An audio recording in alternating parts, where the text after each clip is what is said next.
pienso más rápido de lo que hablo. ¿Qué significa eso? Que a veces digo, creo que ya dije algo y había sido no dije. Entonces yo considero como que ya dije, en una conversación, por ejemplo. Y generalmente no tiene mucha trascendencia, excepto que estés hablando con tu esposa.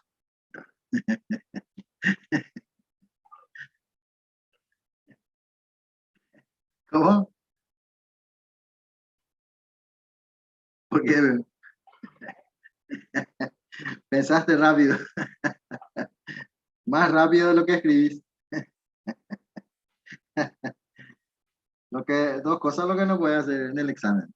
Comenzar con etcétera y que decir que pensar más rápido de lo que escribís. Bueno, pero esto es verídico, o sea, me suele pasar mucho que conversando así, pues sí, y eso es lo que yo ya te dije. ¿En qué momento me dice? Y así que no, nunca dije. Bueno, eso es. Bien, entonces, volviendo a nuestro tema. Ustedes ya saben ustedes ya dieron genética, ¿verdad? En biología por lo menos ya habrán dado, ¿verdad? Y ah, algo, ¿verdad? Yo sé que dieron bastante bien detallado, pero lo que nos falta un poco es a la aplicación. ¿Se entiende, verdad? Porque eh, una una de las características de los genes es que primero tiene que estar presente y segundo tiene que expresarse. O sea, no es suficiente que esté presente nomás, tiene que expresarse. Es como que vas a tomar un examen y bueno, está bien, ya sabes, pero eso tiene que expresar para que sea válido. Bueno, más o menos así también son los genes en general. Luego, hablando en particular de los genes del complejo mayor de histocompatibilidad, es la que tiene la proteína que se va a expresar y es la que va a ser reconocido por todas las células del organismo. Bien, entonces, son la expresión va a ser en forma de glucoproteína en la membrana plasmática involucrada en los mecanismos de presentación y procesamiento de antígenos a los linfocitos T, así como también citocinas, proteínas, antígenos, complementos, todo lo que involucra a la respuesta inmunológica. Existen eh, formas de identificar eso. Y ambos tipos, puede decir que no hay que ambos, hay tres tipos, pero bueno, eh, explicar. Ambos tipos de moléculas permiten la identificación de las moléculas propias y las extrañas. O sea que gracias al complejo mayor de histocompatibilidad, nuestro organismo puede decir, este es mi célula y esta no es mi célula. Y eso solamente es expresión genética. No sé si me comprenden la idea.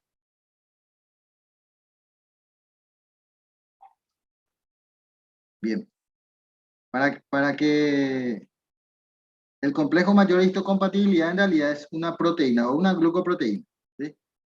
Que está en la membrana de todas las células nucleadas del organismo. ¿Para qué está eso ahí? Y para que las otras células digan, sí, esta es mi célula. Entonces, no va a haber un problema de ser extraño, ¿verdad? Entonces, el complejo mayor de histocompatibilidad permite que el organismo, o sea, todas las células se reconozcan como propias y desconocer al que no es propio. A ver, para comparar un poco, vamos a suponer que todos los alumnos de la clase de inmunología usan remera verde, un ejemplo, ¿verdad? La expresión genética, la fenotipia es la remera verde. Es decir, que todos aquellos que no usan remera verde se le considera como extraña a la cátedra de inmunología. ¿Comprende la idea, verdad? Muy bien. O sea que esto está expresado en la membrana de las células. No es que está expresado nomás así y está nomás por ahí. No, eso tiene que estar en la membrana de las células. ¿Sí? Bien. Este complejo de mayor histocompatibilidad, entonces, ya dijimos que están codificadas y expresadas como glucoproteínas y están presentes en, en las células, en la membrana celular. O sea que por fuera, hay que entender que es por fuera, porque por dentro, ¿cómo hace? Procesan antígenos del interior de la célula y la transportan al exterior para ser reconocida por las células T. ¿Se acuerdan que las células T necesitaban la presencia del complejo mayor de histocompatibilidad para que pueda presentar el antígeno a las células, a los linfocitos T? ¿Se acuerdan? Los linfocitos. Sí, señor, así mismo. El complejo mayor de histocompatibilidad es el responsable también de eso. Entonces, está dividida en 3 subgrupos, llamado clase 1, clase 2 y clase 3. Es decir, que de acuerdo a la función que va a cumplir cada célula, va entonces a expresar diferentes clases. Por ejemplo, del tipo 1, son expresados por todas las células nucleadas del organismo. Entonces, ¿en quién no está expresada? ¿En qué célula? ¿Hay algo? ¿Cómo?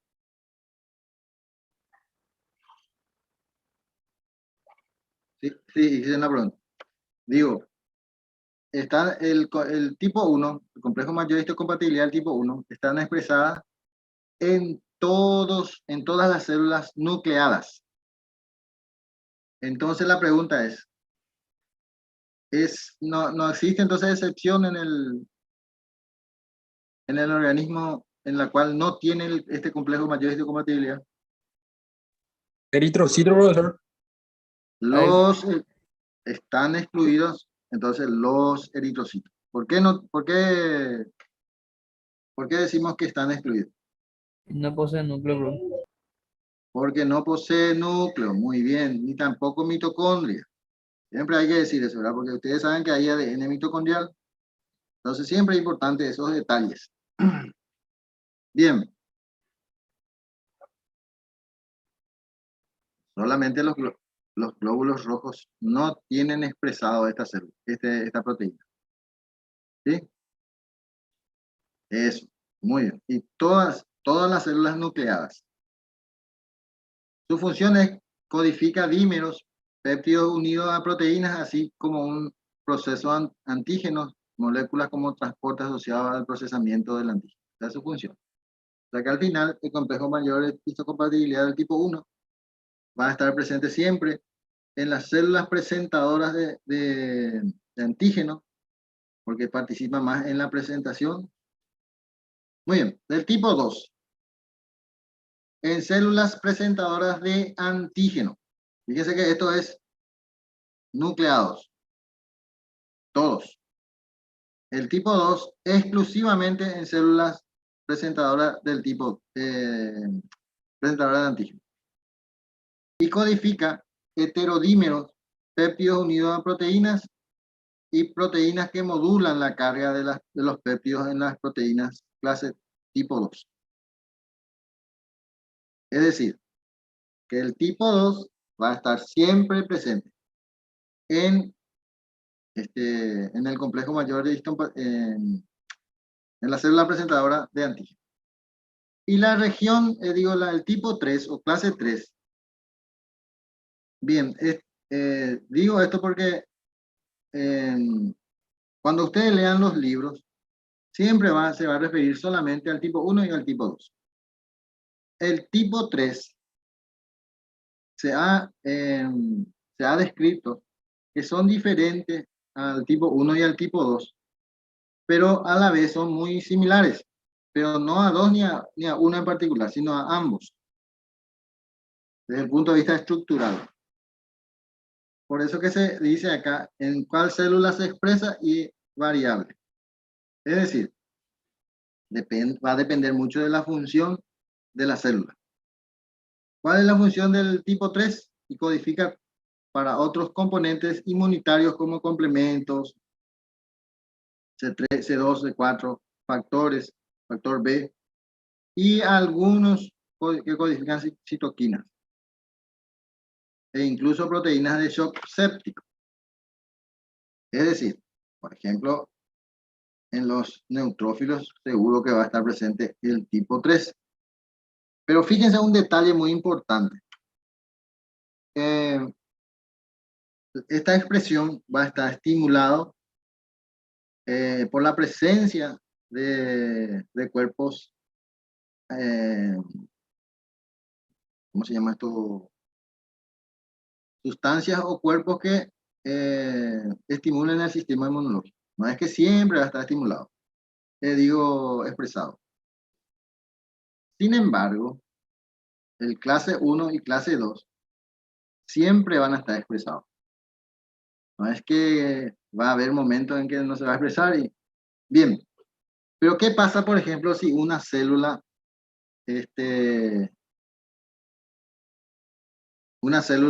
fagocita a un agente? Automáticamente varía su complejo de mayor histocompatibilidad y los macrófagos lo desconocen. Por eso ustedes van a escuchar siempre que los macrófagos fagocitan células infectadas. ¿Se acuerdan? Muy bien. Y esto es debido a que esta expresión está modificada, no es la misma. Es decir, no expresan con la misma estructura. Al fagocitar un cuerpo extraño, un agente agresor, lo que sucede es que automáticamente varía la expresión. Por lo tanto, no es conocido y listo, ya no, esta es una célula extraña. Por eso de repente también, por ejemplo, las células NK pueden eliminar a las células tumorales. Pueden reconocer, estos son células tumorales y lo atacan y lo eliminan. Bien. Acuérdense que los linfocitos no tienen la capacidad de fagocitosis. Aclaro esto porque cuando uno va leyendo los libros,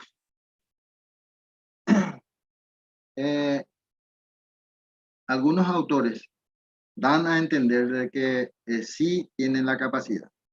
No, no tienen la capacidad.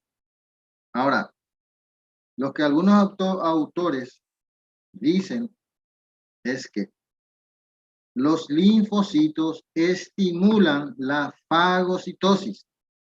Esa es otra cosa. A ver, por ejemplo, un director técnico de fútbol no es que juega al fútbol, sino lo que hace es estimular a los jugadores de alguna manera, una estrategia que tienen por la técnica que utilizan, a que jueguen mejor, a que corran más, a que sean mejores defensores, mejores delanteros, mejores arqueros, qué sé. ¿Se entiende la idea, verdad? Bueno, esto, ¿cómo?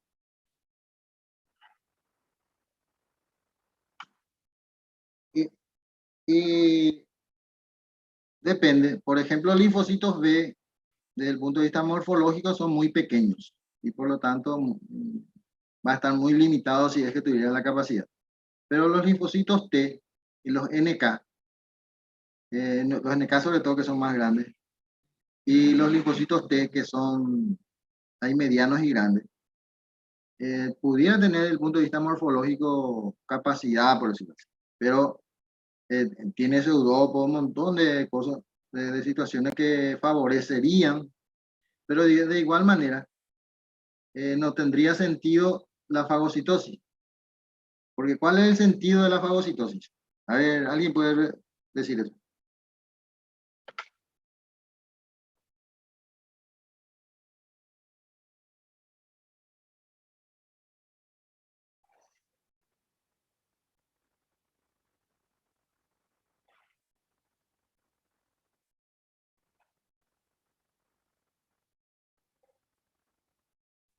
No O sería sea, eliminar a gente extraña, profe. claro, al agente agresor, conocido como agresor, lo elimina. Esa sería eh, la función, o sea, el objetivo. Ahora, ¿cómo lo elimina? Y lo elimina a través de un sistema enzimático que están provistos las células fagocíticas. Entonces, aquellas células que no tienen ese sistema enzimático, aunque pueda fagocitar, no tiene sentido. No va a poder destruir porque no tiene el sistema enzimático destructor de agentes agresores. ¿Comprenden la idea, verdad? Sí, profe. Es como si fuera que vos te comiste el pasto. No sé qué sentido tendría comer pasto, ¿verdad? Porque no vas a poder no vas a poder digerir, no vas a poder metabolizar, no vas a poder hacer nada. O sea que, o comer semillas, así como comer la semilla de sandía, no tiene mucho sentido, ¿verdad? ¿Por qué? Porque no lo vas a poder digerir. Y al no poder digerir, por lo tanto no lo vas a poder aprovechar y va a salir como no. ¿Comprenden la idea, verdad? ¿Cómo? Bien. Existen, existen diferentes tipos. Vean que usted, un agente agresor está compuesto por diferentes especies químicas. No solamente están eh, provistos de proteínas, ni de carbohidratos, ni de lípidos. Es el conjunto de todo, ¿cierto? Y todo tiene que ser disgregado, o sea, todos, ¿no? Todo el conjunto. Por lo tanto, tiene diferente, hay catalasa, hay proteasa, hay amilasa, y todo tiene que estar participando, porque la idea es que lo destruya. ¿Comprenden la idea? Bien. El tipo 3, hago énfasis en el tipo 3 cuando digo, ustedes van a ver ahora que en los libros van a aparecer solamente uno y 2. Yo insisto en esto porque este es lo último de lo que es este, hablar del tipo 3.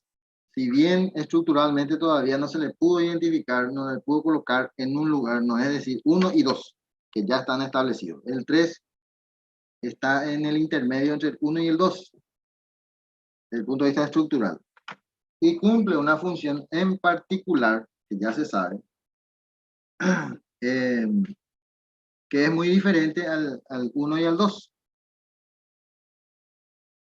Bien, por lo que son frecuentemente tratados en conjunto, o sea que eh, como están, no hay una diferenciación estructural ni el cromosoma, entonces se lo trata, para no complicar, se habla de 1 y 2 nomás. Pero siempre es importante tener ya en cuenta, porque seguramente ustedes cuando sean ya más adelante, ¿verdad?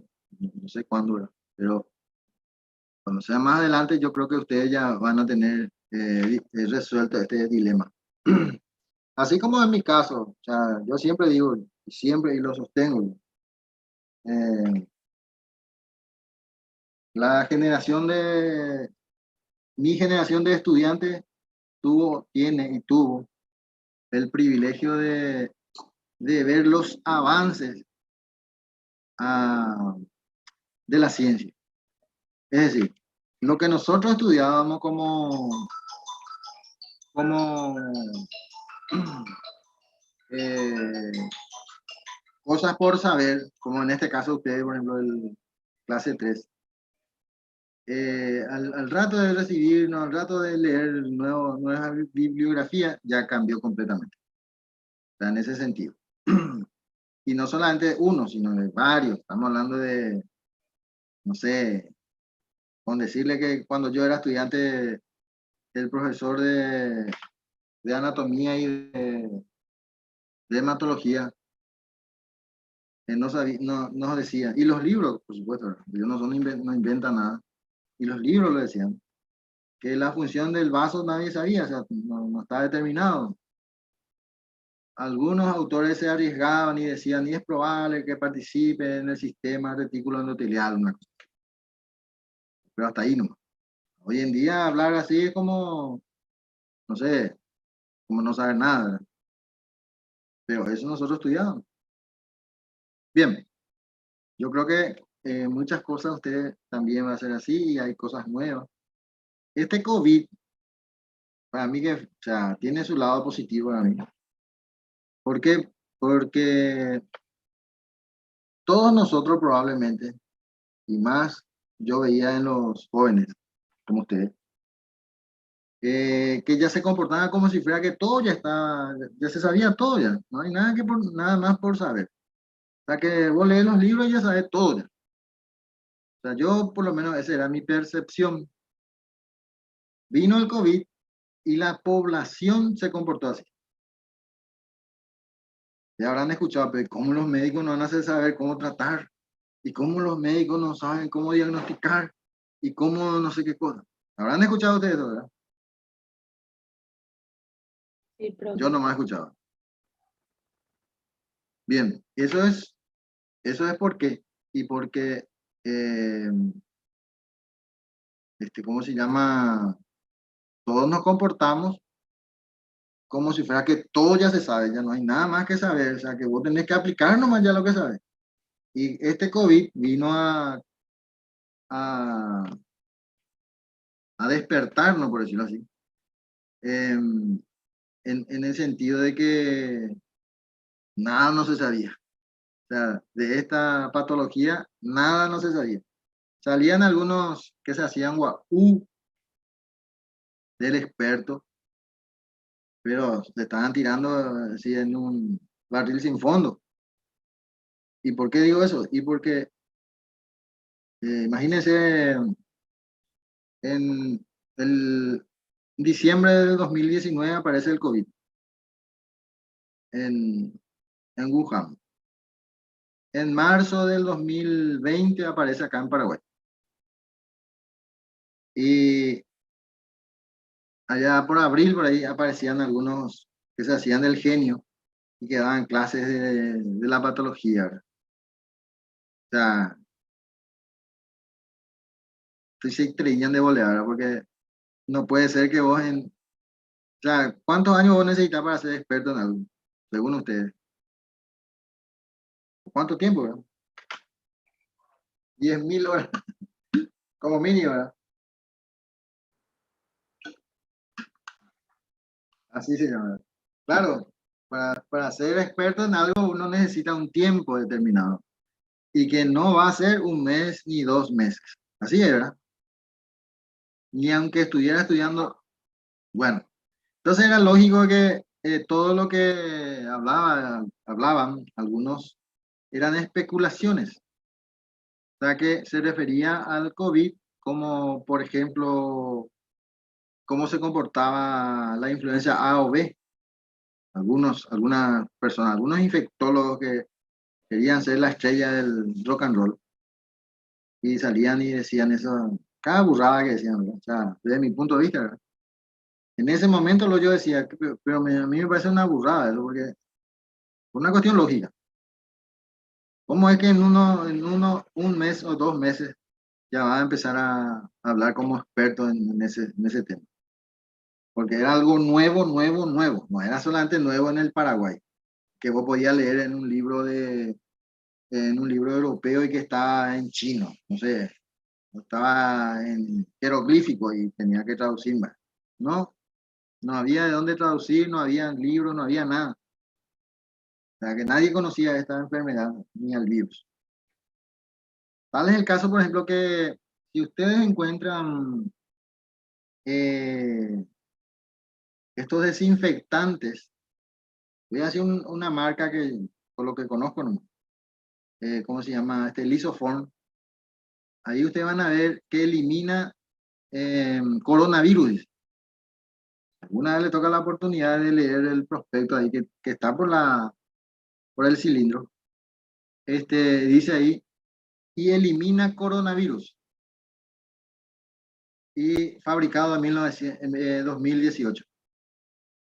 Y por eso había mucha gente que decía, por ejemplo, ven que esto es un invento, porque acá ya dice 2018.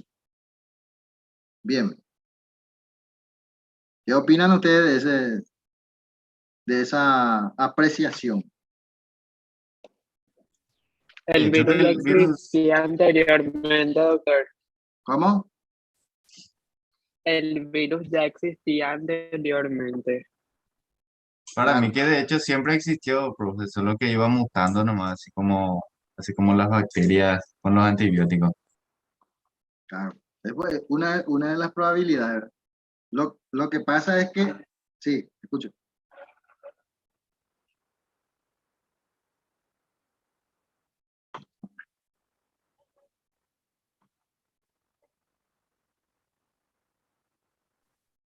Claro,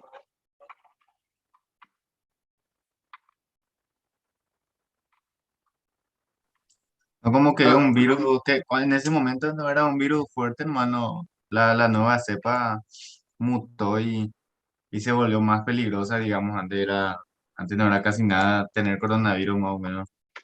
Creo que a eso se refiere. sí. Antes del COVID-19 no existía un coronavirus que pudiera atravesar la membrana celular de los humanos.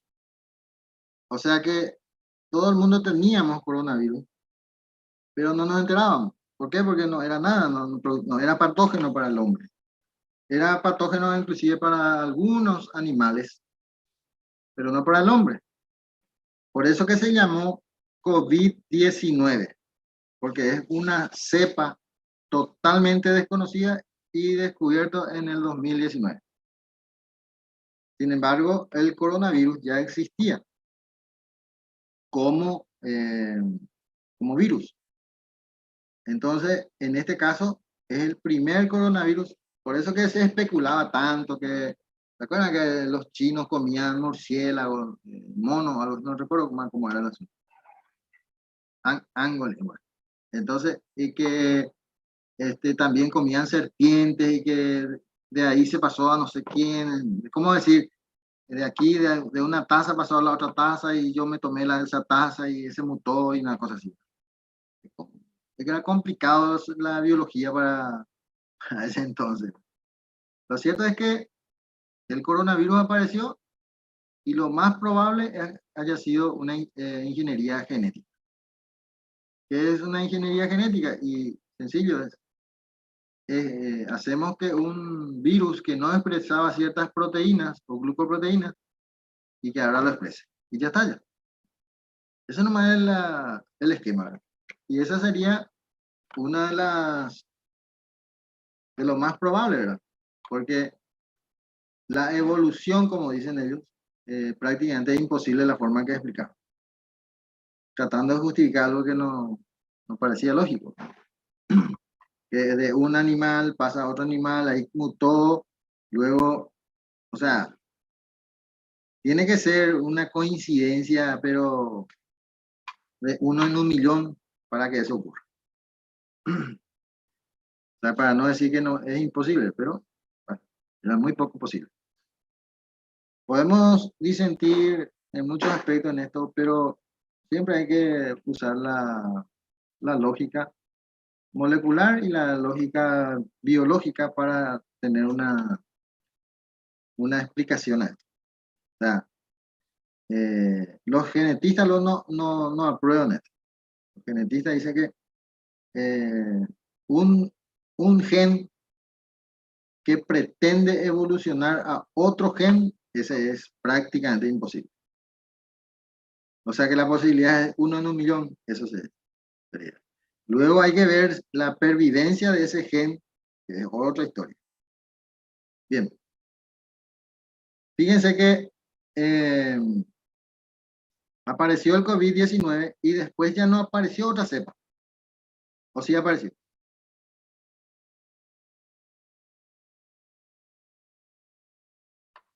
Y ya apareció, ¿Eh? ¿Qué apareció o usted dice? no, ¿Apareció o apareció no? ¿Apareció? con mutación.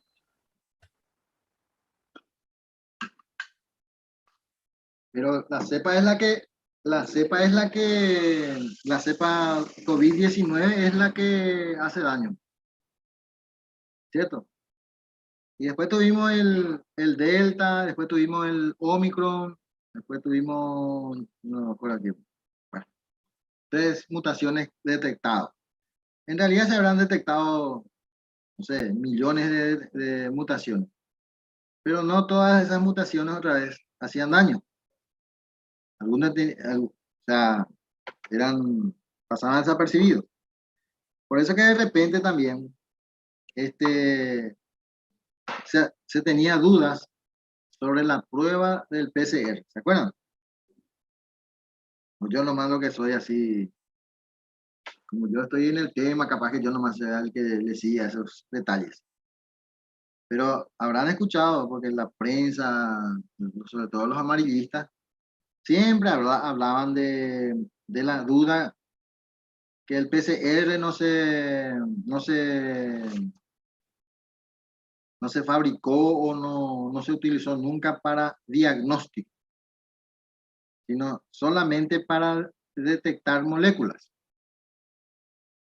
Entonces, ¿qué pasa, por ejemplo, si vos tenés un coronavirus que no hace daño y la técnica del PCR va a detectar que vos tenés coronavirus? Porque así no me dice, tenés o no tenés, no me dice, no dice que tenés una enfermedad ni nada por el estilo. Dice si tenés o no tenés. No. Entonces, algunas personas ya decían, por ejemplo, ¿y cómo es que yo tengo y no me pasa nada? Y todo el mundo muere y no sé qué historia. Claro, lo que dice nomás es que tiene el RNA del COVID-19. De ahí a que desarrolle la enfermedad es otra cosa. De eso no estamos hablando. Por eso que como diagnóstico se puede dudar porque hay que verlo en función al paciente. Si el paciente no presenta nada, tiene coronavirus y no pasa nada. ¿Comprende la idea, verdad? Sí, Porque profe. esta dinámica es lo que ustedes van a utilizar sí, cuando se reciban de por vida, si ejercen la profesión. Eso es muy importante. O sea, a ver, un paciente que tiene 100 de glucosa, bueno, está en riesgo, todo lo que vos quieras. Pero ni no ni marea, ni tiene sudoración, ni orina de más, no pasa nada. No, que tiene 100 nomás se dice. Luego los síntomas que presentan el paciente es otra cosa. Y eso en conjunto con lo que dice los resultados laboratoriales es lo que se llama diagnóstico. Bueno, con otros estudios más, pero bueno, vamos a limitarnos a lo que es. No sé si me entienden la idea. Por ejemplo, una fractura, ¿y para qué tanto te puede ayudar el laboratorio? Casi nada. Te puede ayudar para saber si su hemoglobina está apto para entrar en cirugía, si su coagulación está apto para tal efecto, si su glucosa está en rango para no tener sorpresas después durante se le está anestesiando y toda esa historia. Pero hasta ahí nomás. Pero en cuanto al diagnóstico propio de la fractura, no interviene en ningún lado. Por ejemplo, sin embargo, no deja de ser importante para los procedimientos. Bien. Entonces, se lo conoce simplemente como clase 1 y clase 2, que es lo que yo les decía, ¿verdad? Que si algún libro, Roy, la nueva versión creo que ya habla del tipo 3, pero en la misma idea que le estoy mencionando. Bien. De ello se vale la respuesta para que el reconocimiento de un antígeno sea extraño o no. De ahí radica su importancia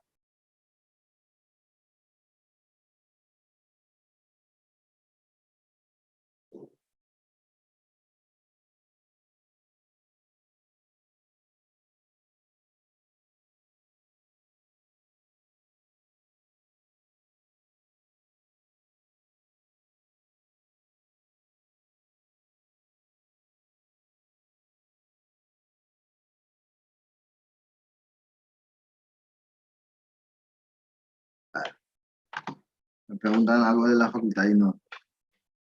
Bien. Esta molécula difiere tanto en su estructura como en su función, la 1 y la 2. Por eso que le decía, estructuralmente es diferente al 1 y al 2. Pero hay parte de similitudes con el 3. Tanto del 1 como el 2. Por eso que está en la ambigüedad de su función y en qué célula lo que se expresa y toda esa historia. Por ejemplo, la molécula de clase 1 se encuentra en las células de todo el cuerpo, salvo los eritrocitos. Es decir, todos los nucleados. Y generalmente, plaquetas. Fíjense que las plaquetas, esto es todo un tema también. Las plaquetas pues, no son células en realidad. Así como los glóbulos rojos tampoco podemos considerarlo como células. ¿Estamos de acuerdo? Desde el punto de vista biológico, no se le podría considerar como célula.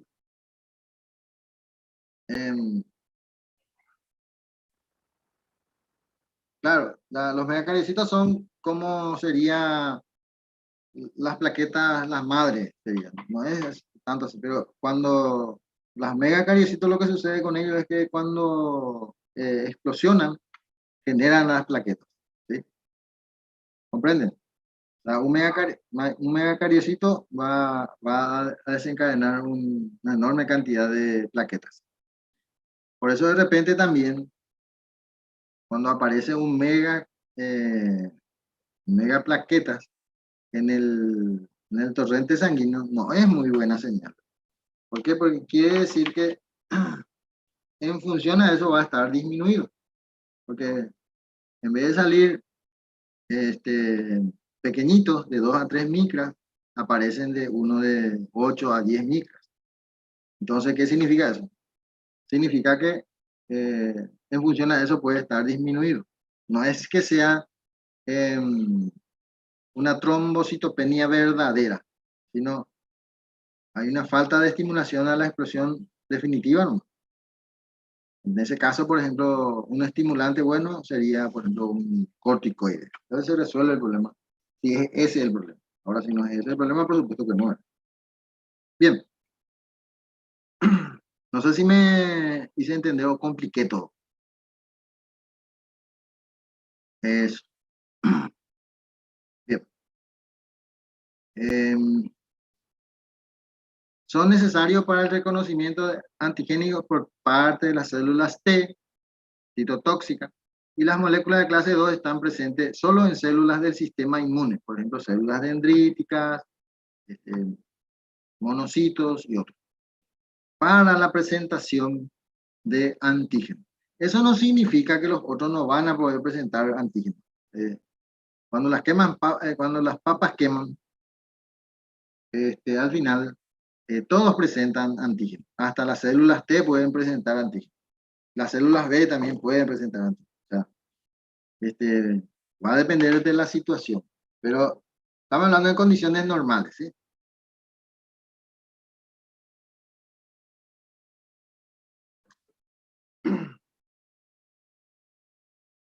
Bien. Alguien me pregunta si estoy cambiando. No, no estoy cambiando. Ahora va a ser la tercera vez que voy a cambiar. Estaba hablando de cosas que no están en la diapositiva.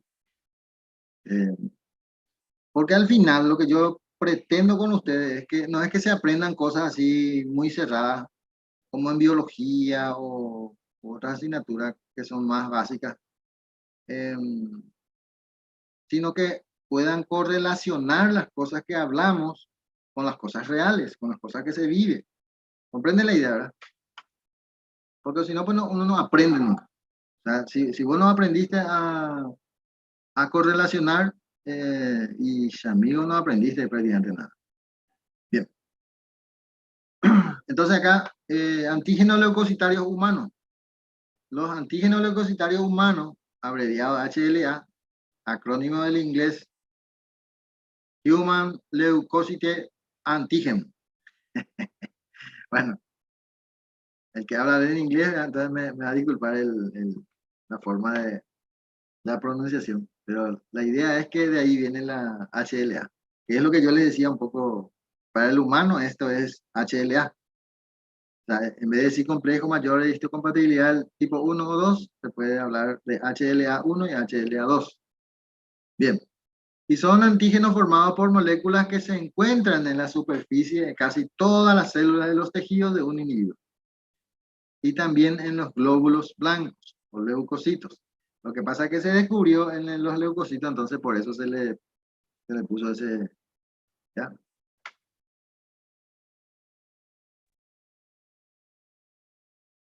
Bien, las funciones. Por repetición yo voy a aprender acá. Cumplen la función de reconocer lo propio de lo ajeno. O sea que nos hace ladrón. El dueño de lo ajeno es el ladrón. En este caso, ¿eh? ¿Quién habló? Ah, por error. Bien, aseguran la respuesta inmune capaz de defender al organismo de algunos agentes extraños que generan infecciones, ya sea virales, bacterianos, hongos, parásitos en general. Es un conjunto de genes implicados en el reconocimiento inmunológico y la señalización entre células del sistema inmunitario. Señalizaciones y se designan la forma en que se comunican o en la forma en que se reconocen entre ellos, en todo caso, en este caso. ¿Sí? Estos son transmitidos de padres a hijos y constituyen un sistema también denominado del complejo mayor de histocompatibilidad, ¿verdad? O de la individualidad para diferenciar lo propio de lo ajeno. Fíjense que los glóbulos rojos, por ese motivo, se pueden transfundir, respetando ciertas reglas, ¿sí? Pero fíjense que no es tan fácil hacer un injerto de tejido, por ejemplo. O sea, tu vecino, por ejemplo, no te puede dar una parte de su tejido para poner, tipo un parche. Sin embargo, sí te puede dar su sangre. O sea, ¿por qué? Porque ¿se acuerdan que no tiene, por ejemplo, el complejo mayor de histocompatibilidad del tipo 1? No tiene. Pero sí los glóbulos blancos que tienen la sangre total, sí tienen. Las plaquetas están en duda, pero que hasta el momento se dice que tiene. Por lo tanto, eso podría tener también reacciones. Acuérdense que la sangre es un tejido líquido. O sea que sería, si nosotros decimos que la piel es un tejido, tiene la misma característica que la sangre. Bien. Entonces no es tanto así como que no pasa nada si uno le transfunde. Claro que pasa. Bien. Al denominado sistema HLA, su descubrimiento ha permitido entonces que dar una posibilidades que son nuevas antes de su descubrimiento, que es el rechazo o no de los órganos o tejidos. Entonces, gracias a esto se pudo comprender mejor el fenómeno del rechazo y la enfermedad del injerto contra el receptor y trasplantar con menos inconvenientes según criterios de compatibilidad. Entonces, esos son los criterios nuevos, bastante nuevos, para la ciencia bastante nuevos. Gracias a que se descubrieron estos complejos mayores de histocompatibilidad y su función. También se ha podido descubrir la conexión entre determinados perfiles de HLA y una mayor frecuencia de enfermedades autoinmunes como el lupus eritematoso sistémico, la miastenia gravis y otras como la espondilitis anquilosante y la enfermedad del celíaco. Acuérdense que dijimos que esto se transmite de padres a hijos. Padres, no padres, padres. Bien, existen entonces lugares estratégicos que sirven para examinar si una persona puede ser compatible con otra. Por ejemplo, tenemos el HLA-A, HLA-B, C, de R y de Q. O sea, sería más o menos así. Entonces, cuanto más similitud hay entre estos lugares estratégicos, entonces más compatible es. O sea que entre 3 y 4 sectores, de hecho que no hay uno que tenga 100% de compatibilidad. Ni el gemelar no tiene 100% de compatibilidad. Entonces, de 3 a 4 que tengan ya similitudes, ya se consideran compatibles. Pues. Es decir, la histocompatibilidad se hace de esta manera y ahí es donde se determina si un órgano o tejido es compatible o no con el donante. ¿Me comprende la idea, verdad? Bien. Bueno, esto ya dije, entonces no.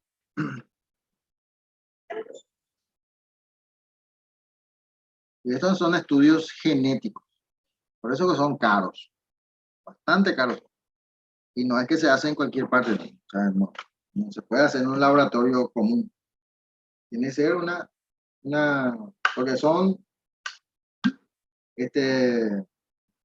moleculares, estudios moleculares.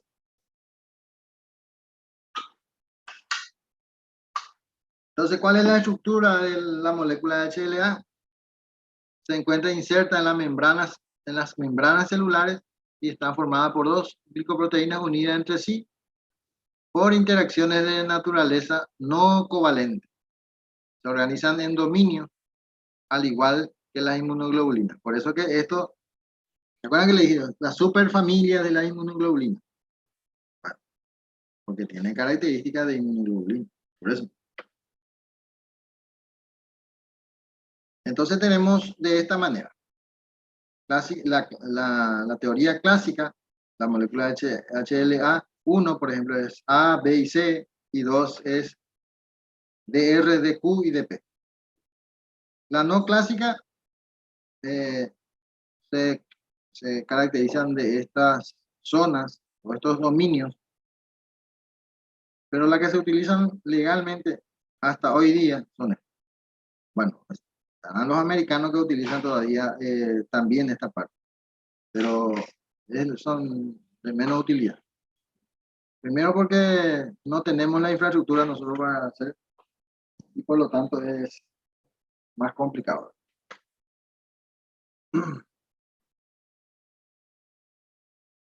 Entonces, del tipo 1, la clase HLA del tipo 1, fíjense que ahora ya estamos hablando de HLA1. Anteriormente hablábamos de MHC1. Porque genéricamente, bueno, eso es lo que quería, ya habrán comprendido. Para que no se pierdan cuando están leyendo, no. Bien. Entonces, el tipo 1 posee una cadena mayor altamente variable denominada cadena pesada, mientras que la cadena más pequeña, o cadena ligera, corresponde a la beta 2 microglobulina, que es invariable en todos los individuos. O sea que no hay. Entonces nosotros tenemos que ver la primera parte de la variable, en qué es lo que varía. Bien, la parte extracelular de la cadena pesada posee 3 dominios, alfa 1, alfa 2 y alfa 3. Los alfa 1 y alfa 2 conforman la hendidura y sitio de unión de los péptidos y tienen una estructura de composición muy variable de aminoácidos, siendo el dominio A3 muy constante. Bueno, para que no entendamos. Porque después vamos a estudiar de la misma manera inmunoglobulinas, así mismo. Porque esto es de la superfamilia de las inmunoglobulinas, por su estructura. Si ustedes se fijan de lo que estábamos hablando, clase 1, este sería la membrana celular. Y esto sería como evidentemente esto está exagerado, esto no se ve así. O sea, yo miro en el microscopio y a ninguna célula le voy a ver esta antenita, que parece una, ¿cómo se llama? Una antena de alta tensión de la Ande. De esta manera no lo vamos a ver en el microscopio. Porque esto es molecular, no son moléculas, son pequeñitos. y lo exageramos un poco para entender.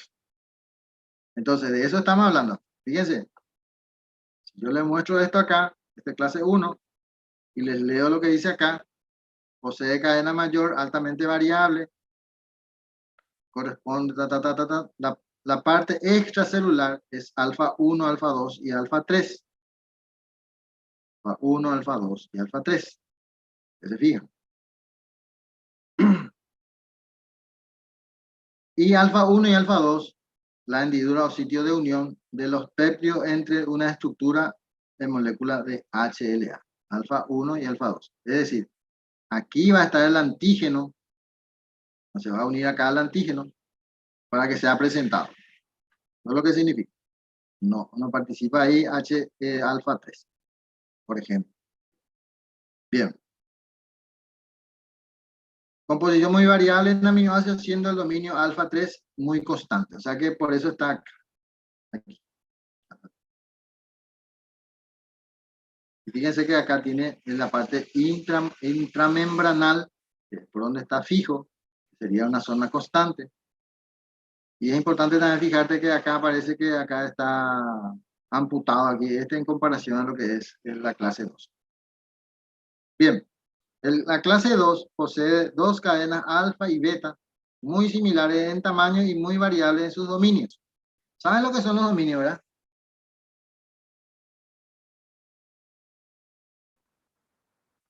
Bien, los dominios son secuencias constantes de aminoácidos.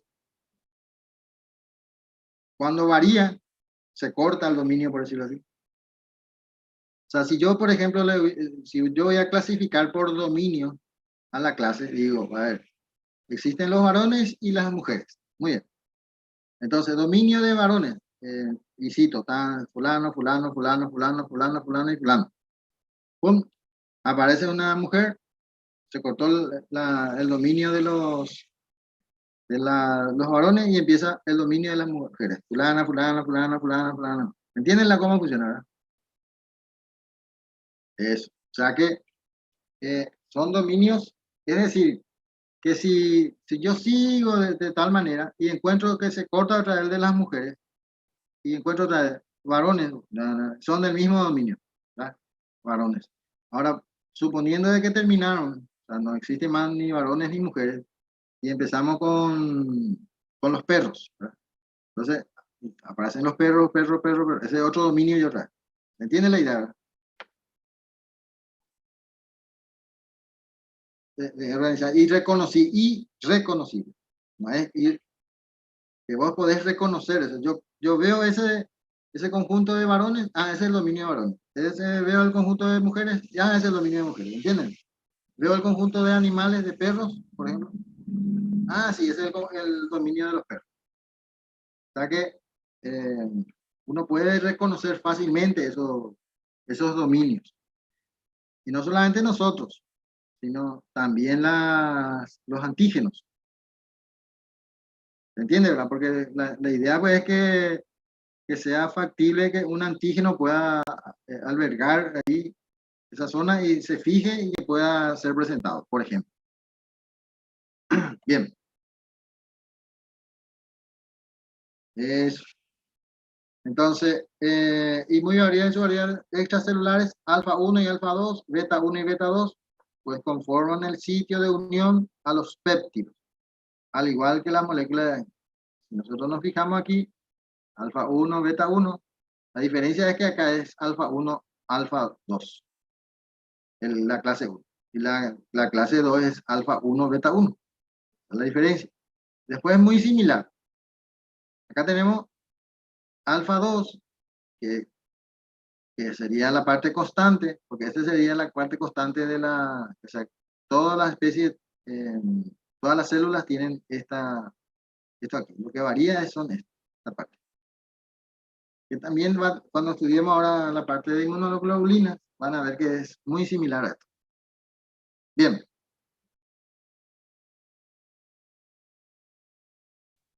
Ya dijimos eso. En cuanto a la presencia de las células del organismo, ¿cuál es la diferencia entre el 1 y el 2.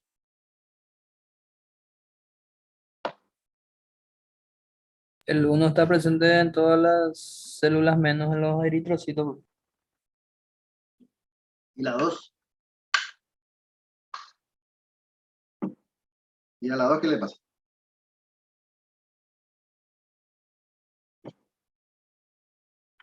A la 2 solamente, ¿eh?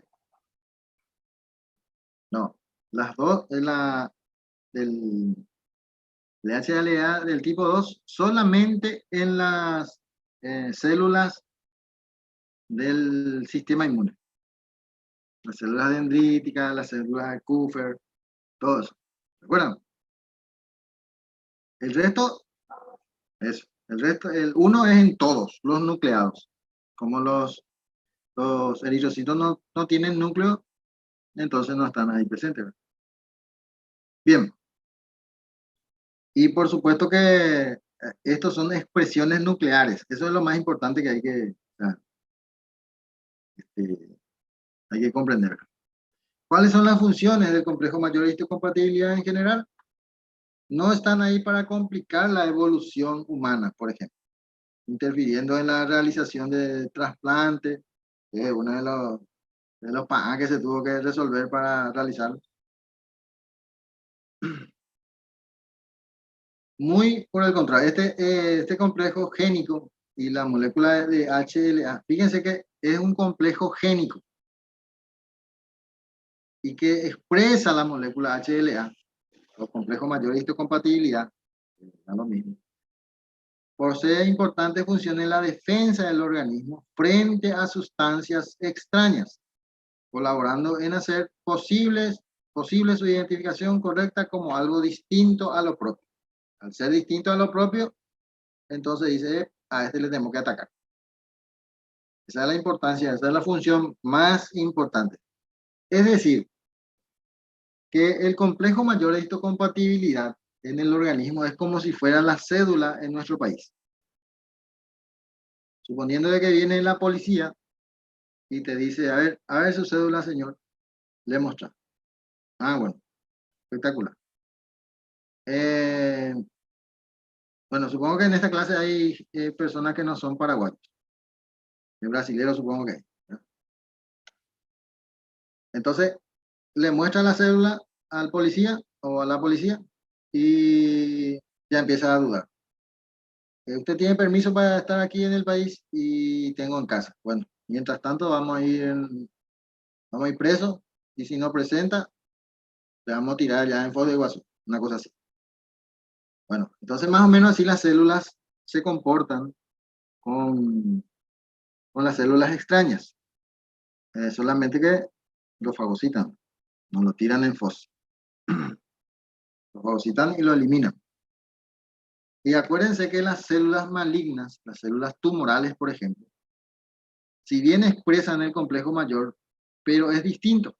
Y al ser distinto, así como el presentar la cédula brasilera, presentar la cédula brasilera no es lo mismo que la cédula paraguaya.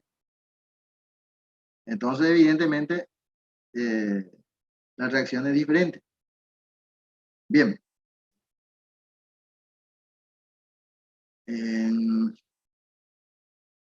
Cuando la presentación de estos péptidos se hace por moléculas clase 1, se activa mayoritariamente las células T citotóxicos.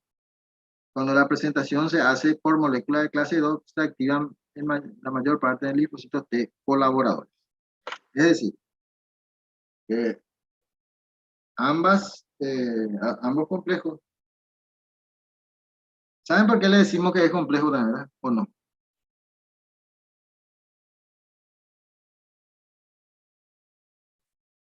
Bien. Seguro que ustedes conocen algún complejo deportivo, ¿verdad? ¿Y cuál es la característica de un complejo deportivo?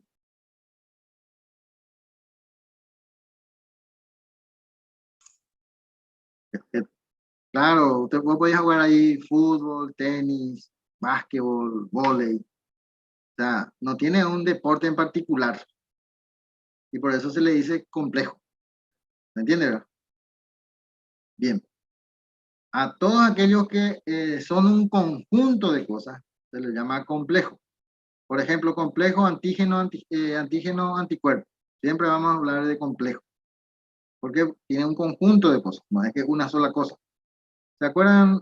Bueno, ustedes dan todavía bioquímica conmigo, ¿cierto? En bioquímica vamos a hablar ahora de complejo enzimático, por ejemplo. Eso quiere decir que no es solamente una enzima, sino son varias enzimas que participan en conjunto. Eso quiere decir. Bueno, cuando estamos hablando del complejo mayor de histocompatibilidad, estamos hablando justamente de eso, que no hay una sola disposición para ello, sino que existen, por ejemplo, estructura alfa, estructura beta, alfa 1, alfa 2. Fíjense por qué se le dice alfa 1 y alfa 2, porque tienen la misma estructura pero distinto dominio. ¿Se entiende la idea, verdad? Entonces, por eso es alfa, que es la estructura alfa, que después vamos a estudiar también en bioquímica, seguramente, próximamente. Todo lo que están acá dan también bioquímica conmigo. Sí, profe. Alfa, sí. Sí, alfa hélice y beta sería, ¿ven? Sí, así mismo. No es que alfa porque es primero ni alfa porque beta porque es segundo, una cosa así. Que también podría ser, ¿verdad? Pero en este caso no es así. Bien. Entonces, la clase 1 actúa como marcador de lo propio, que es lo que decía, como la cédula. Esto ya dije también, no. Bien. De ahí que la molécula de clase 1 se encuentra en todas las células nucleadas del organismo. De tal manera que si en algún momento pierden esta molécula, son destruidas por el sistema inmune. ¿Qué es lo que ocurre? Fíjense que no es que, esa es la importancia que tiene el sistema inmunológico, que al expresarse recién es reconocido. No es que ya está reconocido. Después vamos a ver ahora que células que nacen reconociendo lo propio y lo no propio, esas células son destruidas. Porque es como decir, bueno, imagínense, está naciendo un bebé que habla, por ejemplo. ¿Qué pasaría, por ejemplo, si nace tu hijo? Pero algo está acá. O no estamos Peralbo. A ver quién. No está bien. A ver. Marcelo Jara, bueno. ¿Está bien Marcelo Jara? Sí, profe.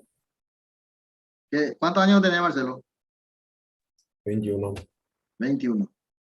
Bueno, vos te vas a asustar más grande todavía. ¿Qué te parecería, por ejemplo, si tu hijo te dice, nace, ¿verdad? En vez de llorar, te dice, hola papá. Tú sí te ella, ¿verdad? Y sí, profe. Bueno, pongo esa comparación de que qué pasaría, por ejemplo, una célula que está naciendo, la célula del sistema inmune, está naciendo y ya reconoce lo propio de lo impropio, de lo no propio. Entonces, esa célula es degenerada, por decirlo así, no es normal, es así como el niño este que nace y te dice, hola papá. No es normal eso, ¿verdad? Esto es lo primero que vamos a tener que pensar en los ángeles, no qué sé qué yo, y por último que está endemoniado, una cosa así. No sé cómo sería cada uno con su creencia, ¿verdad? Pero normal no es. ¿Comprenden la idea, verdad? Sí, profe. Muy bien. Así también son las células del sistema inmune.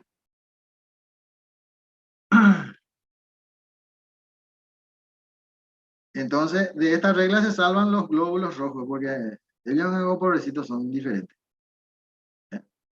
Que pueden sobrevivir a pesar de no expresar la molécula del complejo mayor de histocompatibilidad. Bien. O sea que, como no tiene, fíjense que las células que tienen o perdieron o no, no se nota, no es detectado, automáticamente destruido. Si ese sistema falla, es como se forman los tumores. Y la mayoría son malignos.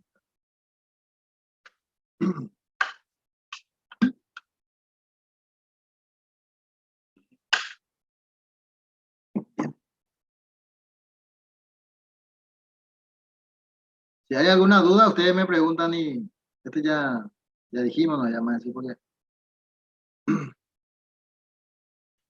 Polimorfismo del HLA. ¿Qué quiere decir polimorfismo? Y Que que tiene tiene muchas muchas formas. formas, profe. Claro, que tiene varias formas, ¿verdad? Que puede presentarse en diferentes genes, por ejemplo. Por eso tiene varias formas.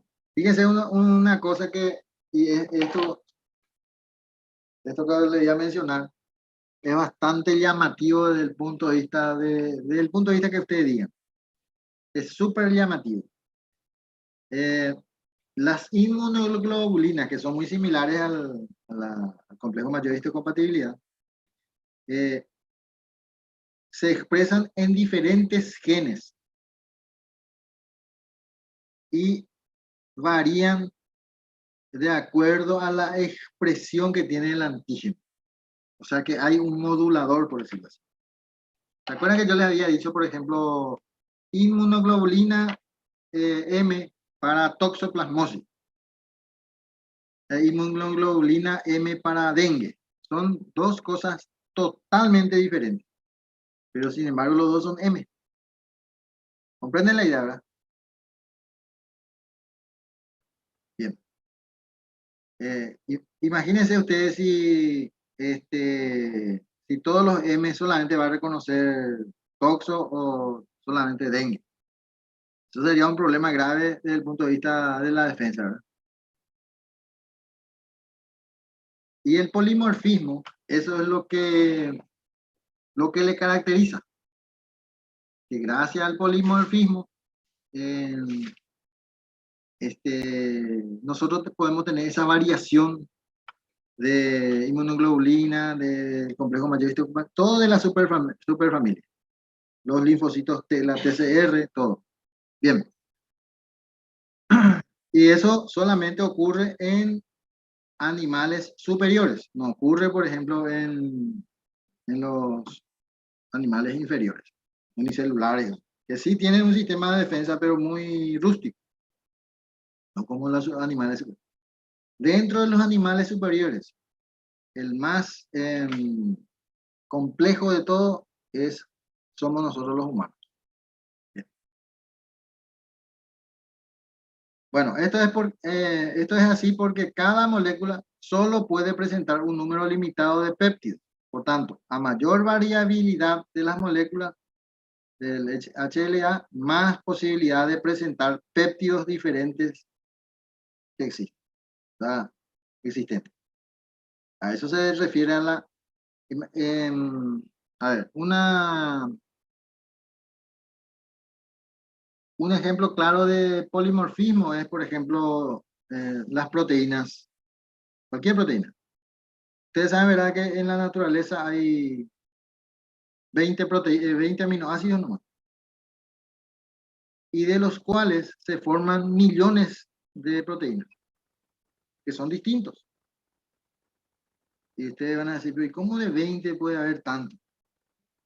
Y nomás la progresión aritmética de las combinaciones que pudiera tener 20 aminoácidos. Y eso sería la cantidad de proteínas que puede haber. ¿Me comprenden la idea, verdad? Ustedes tienen que decir menos mal que hay 20 nomás, porque demasiado mucho tengo que estudiar si había más. Entonces, profe, sí, habíamos. Claro. ¿Cómo se llama? Estudiar derecho y después, yo siempre digo que el derecho es más complicado que cualquiera porque resulta que vos estudias todas las leyes y después a estos pelotudos de los senadores y diputados se les ocurre crear otra nueva ley. Tienen que estudiar de nuevo. Bien, eso es una broma, ¿no? De hecho que las leyes son regulaciones de la sociedad. Si sale, exactamente. Por ahí aparece otro COVID y bueno, primero tengo que aprender este COVID, porque dicho sea de paso, aprendimos muchísimo, pero todavía no hay muchos detalles que no todavía no se han descubierto. Por ejemplo, el mecanismo reconocido por la sociedad científica de cómo afecta al organismo. ¿Por qué, por ejemplo, a uno le afecta o no le afecta, a otros le afecta un poco, le duele la cabeza, o sea, sencillo, a otros necesita internación y otros necesitan terapia, otros fallecen. O sea, todavía no se estudió todo, pero bueno, falta de cualquier manera, vamos a estudiarle bien primero a esto. Pero fíjense que, ¿qué pasaría, por ejemplo, si nosotros pretendiéramos vivir en la Luna? ¿Ustedes creen que nuestro sistema inmunológico va a soportar eso?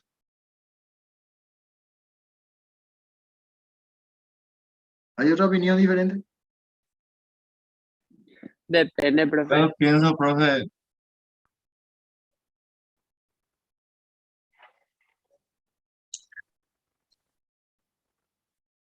yo tengo una opinión, profe. Yo Sí. creo que si de forma, ¿cómo diría? De forma artificial, tratáramos de copiar lo que hay acá en el planeta, digamos, las condiciones acá, como el oxígeno, la presión de oxígeno, el agua, claro. Nuestro cuerpo se va a adaptar en un tiempo. O sea que vos decís, por ejemplo, ¿vos cuántos años tenés? 21, profe. 21, muy bien. Vos decís que más o menos si llegás a vivir 20 años, tu cuerpo ya se va a adaptar ahí, Menos, yo creo que menos. menos años, o sea, 30 años. O sea, cuando vos tengas 31 años más o menos, Más ya o menos, tu organismo ya se va a adaptar. ya. Yo creo que Y, se va a morir, profe. ¿eh? Yo creo que se va a morir, profe, porque con los animales, profe, vos le mudás, a los animales vos le mudás en un lado y se mueren. No sé ni por qué se mueren. Pero si es ya cría, por ejemplo, y crece ahí, ahí, por ejemplo, no se mueren. Eso, por No, pero ejemplo, si simulamos las condiciones de vida que acá estamos viviendo a la luna, es diferente.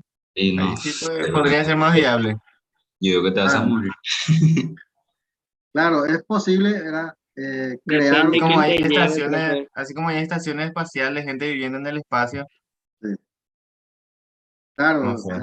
totalmente aislado, o sea, es decir, es como estar en un submarino, sería la contrapartida del espacio, ¿verdad? Nadie puede vivir bajo el mar. Y con un,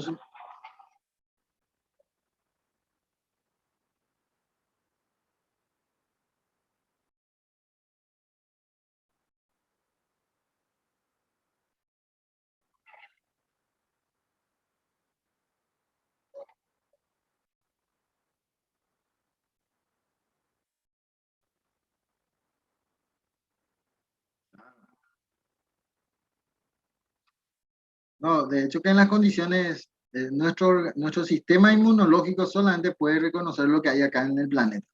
Eso es categoría. No hay posibilidad alguna, independientemente de los efectos físicos, ¿verdad? Los efectos externos al organismo. Por ejemplo, evidentemente en el espacio hay un vacío, ¿verdad? No como acá que hay gravedad. Un ejemplo.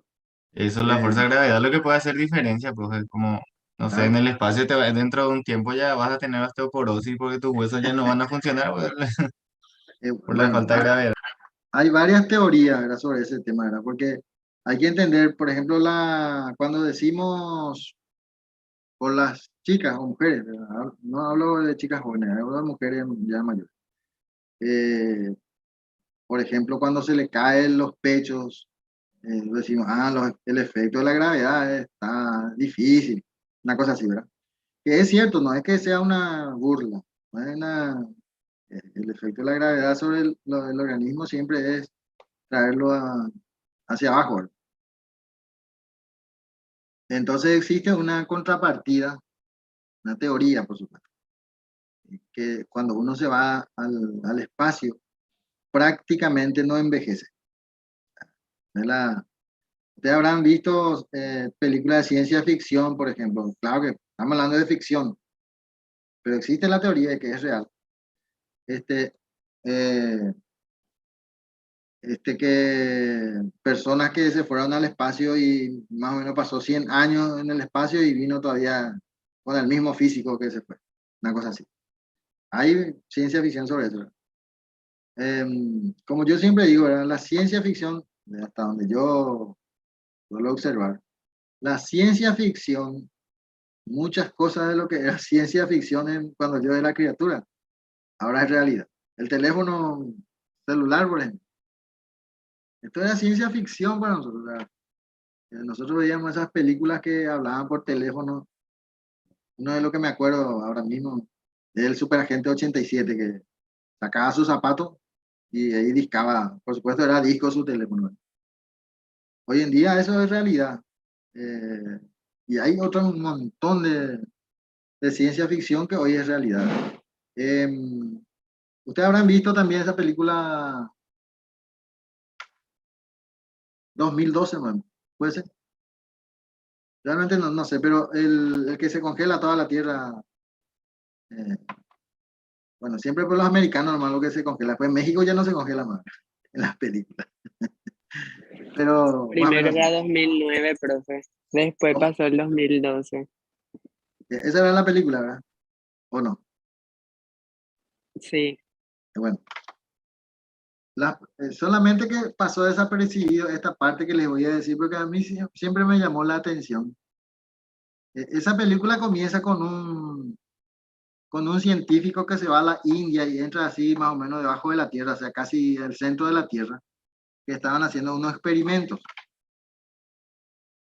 Y este científico lo primero que se dio cuenta fue que, este,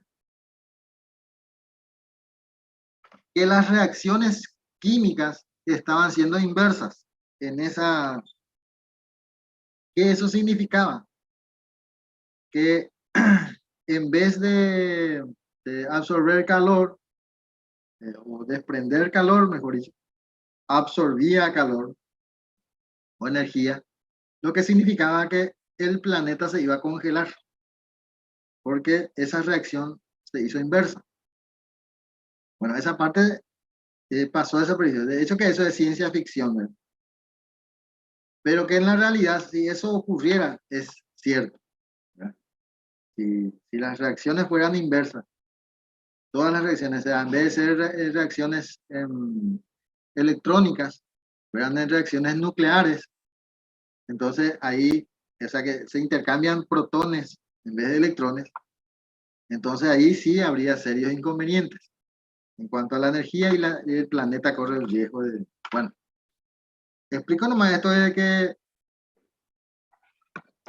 ¿Cómo?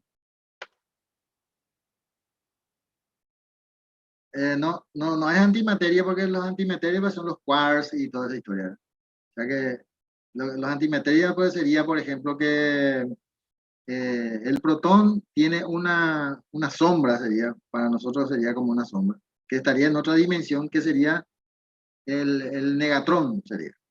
¿Entienden? Sería la antimateria. Que no existe en esta dimensión que nosotros, pero que sí sostiene a la materia, una cosa así. ¿Estamos de acuerdo?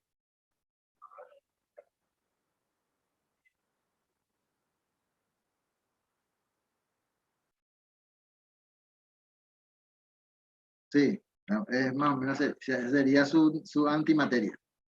Sería como tu sombra. Tu sombra sería tu antimateria. ¿Me entiendes, verdad? O sea, entonces, bueno, solamente que quería mencionar esto y que el sistema inmunológico está preparado para este ambiente. Luego, dentro de este ambiente, que es el planeta, otra vez en los subambientes, por ejemplo, en lugares fríos, altos, profundidad y toda esa historia. Cada población luego tiene sus particularidades y nada más. Pero siempre dentro de este ambiente en general que sería planeta Tierra. Bien. ¿Por qué salimos acá? Pase. Ah, ¿Cómo se procesan y se presentan los péptidos? Que sería que ya hablamos en línea general de cómo la principal función de la molécula del HLA es la de presentar péptidos extraños a las células inmunocompetentes. En este caso, los linfocitos T particularmente. Estas moléculas son reconocidas por el TCR, que sería de las células T. Las células que exponen estos péptidos unidos a la molécula al HLA se reconoce como células presentadoras de antígenos, mientras que las que hacen unido a la molécula H como células diana. Eso sería en general. Ya les expliqué lo que es diana también, ¿verdad? Porque a veces esos detalles, a veces leemos y no se complica un poco. Bueno, si ya entienden, ya es suficiente. Bueno, en el primer caso que se produce es una estimulación de los linfocitos TH, que es lo que habíamos dicho al principio, y el inicio de la respuesta inmune. Mientras que en el segundo caso se activan los linfocitos T citotóxicos, los del tipo 1, con los fenómenos citotóxicos al final de la respuesta. Fíjense que es citotóxico por un mecanismo de producción de sustancias, no es fagocitaria. No es fagocitaria. Bien. Y la célula presentadora portadora del complejo mayor histocompatibilidad del tipo 2 tiene que capturar del medio exterior los antígenos y fraccionarlos, procesarlos en su interior hasta su degradación en péptidos antes de ser presentado por la célula del complejo tipo 2. Los tres tipos celulares que cumplen estos requisitos son las células dendríticas, los macrófagos y los linfocitos B, que son los, ¿se acuerdan que el tipo 2? Tipo 1 era en todas las células, ¿se acuerdan? Tipo 2 es en las células del sistema inmunológico. Es decir, así resumiendo, que el antígeno en realidad es un péptido que proviene del interior de las células presentadoras de antígeno. ¿Se entiende eso, verdad? Bueno, si alguien no entendió, entonces me dice y le voy a volver a repetir, porque cuando ustedes lean, estos van a ser los PA que van a tener para continuar. Bien. La incorporación de antígeno del medio externo se realiza mediante pinocitosis o fagocitosis, dependiendo de qué tipo.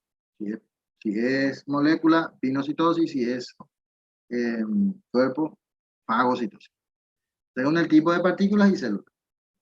El fagosoma formado se fusiona con el lisosoma. Esa es la forma, esas son la forma en que lo va a destruir. Luego lo va a procesar. Entonces ahí se forma un fagolisosoma, que es donde se produce la degradación de los antígenos en péptidos debido al pH y a la presencia de proteasas. ¿Cómo se unen los péptidos a la molécula HLA? Dijimos que no es covalente y todo eso. Vamos a verlo un poco más detallado. En estado de reposo, las células, en estado de reposo celular, mejor dicho, cuando no está presente el antígeno, las moléculas están ocupadas por péptidos propios. Es decir, es como si fuera que tiene un tapón. Bueno, vamos a guardar la distancia ahora del tema estricto de lo que quiero decir, pero para que se entienda, digo así. ¿Se entiende la idea, verdad? Sí, O sea, profe. ustedes no me pueden responder así, tiene un tapón. Hay que entender que lo que yo digo es para que ustedes comprendan. ¿Se entiende, verdad? Sí, profe. Luego, se supone que cuando ustedes me van a explicar, yo ya entiendo y por lo tanto no me pueden utilizar la palabra tapón. ¿Entienden? Bien.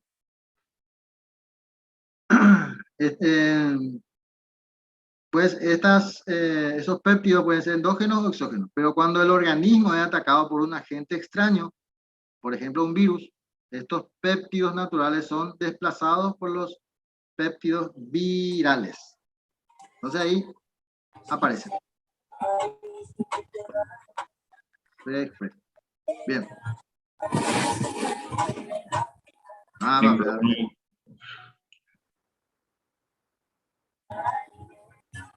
No sé, encima está hablando ahí de una conversación medio rara. Avísenle, Elena, por favor, que se te escucha todo eso.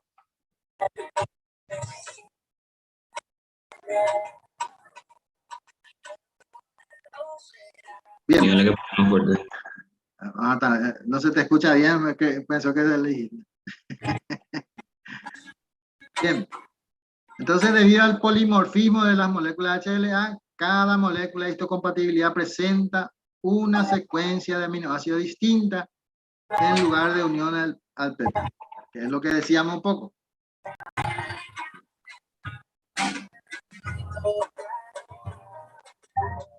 ¿Quién puede ver sus mensajes? Llámale nomás ya. ¿Ah?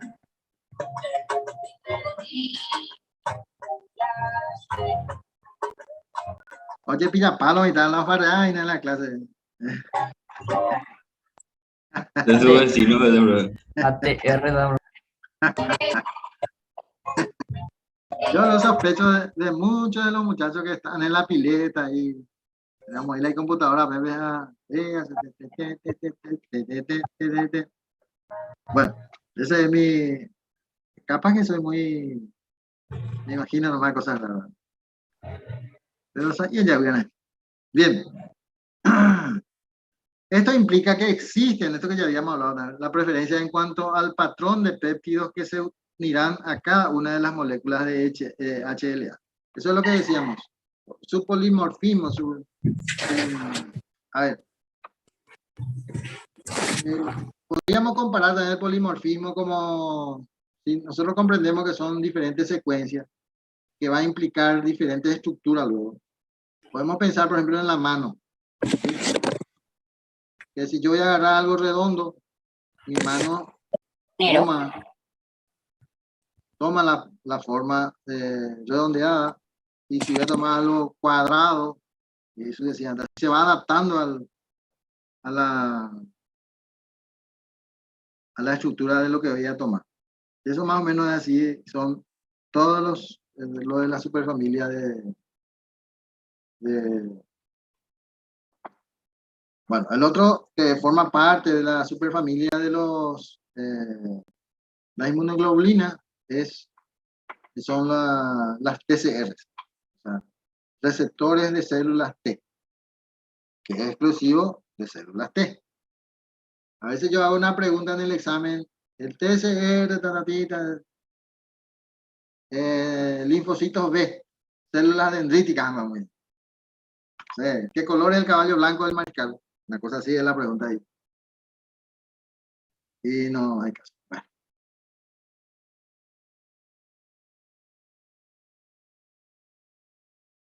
Bueno. Pues ya voy a mercado. Bien. Hoy no defendemos a la Yagua Mercado. Bueno, está bien. Estamos de todo en la viña del Señor. Bien.